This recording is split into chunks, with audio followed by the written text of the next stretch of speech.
morning! Once again, I'm DM and this is another daily dose of my network marketing tip para sa mga nagsisimula ng kanilang career as a networker. So my topic is what do I have to consider in presenting the business? Now, I have 3 rights na nasabihin po sa inyo. Number 1, first to consider is right timing. Next, right place. And last, right words. First, right timing. Make sure if naset mo na ng appointment yung tao, make sure yung timing iniisip mo. Assess mo muna if okay ba na pag-usapan ng business sa sitwasyon ng kliyente mo. Baka naman wala sa focus yung guest mo or what, or may iniisip or may problema. If gano'n ang scenario, wag mo na lang ituloy. I-reset mo lang ulit ng another appointment, and again, talk anything under the sun na lang. Kasi kaysa masayang. At number 2, right place. I've seen a lot of networkers ngayon na kahit saan-saan na lang nila pinipresenta na kanilang mga guests, which is for me it's wrong. Why? First, we imply that this business is a big business, a professional business. Now, if gagawin mo lang ang business or ipepresent mo ang business kahit saan-saang lugar, makikita ngayon ng kliyente mo na ganyan pala ang negosyo or small time lang pala ang business mo. Tama? Hindi ko na po sinabi na kailangan magastos ka.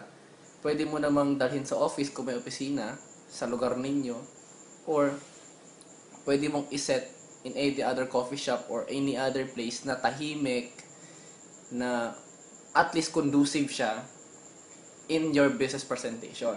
Like I said, every prospect, every client, treat them as gold. Bakit? Pag sumablay ka sa execution mo, sa presenting mo ng business, hindi mo na siya pwedeng ulitin ulit. It's because hindi mo naman pwedeng sabihin sa client mo na, ay, mali po yung ginawa ko kahapon, or mali po yung ginawa ko before, pwede ba natin ulitin ulit? So, ibig sabihin, if nagkamali ka, or sumablay ka, sayang na yung client. Tama? Which yun ang iniiwasan natin. So, number 3, right words. Now, pag nagpapresent ka ng business, hindi mo lahat kailangan sabihin. Assess mo yung client mo, ano bang kailangan niyang marinig. Yun lang po ang dapat mo sabihin. It's because the more na ang dami mo sinasabi at hindi niya kailangan marinig, the more na hindi siya nagkaka-interest. So, before mo siya kausapin, assess mo na ano bang kailangan marinig ng kausap ko. Ano bang kailangan niyang marinig para makuha ko ang interest niya. I'll give you one example, one scenario. Merong 2 sales agent na mga sasakyan. Yung first agent, in-entertain niya yung isang car buyer. Sabi niya, "Sir, itong sasakyan na to, maganda ang makina niyan, top of the line po ito, naka-Brembo brakes, ang daming features na sinabi sa sasakyan." Which is okay naman yon. So, ang dami niyang sinabi. Ngayon, yung kliyente tumango lang. Tango na lang tango. Okay. Then afterwards, yung ahente, hindi niya nakuha yung interest ng kausap niya. Then, next agent, isang babae po, ang nag-entertain sa same buyer. Sabi niya, "Sir, interested po ba kayo sa sakyan?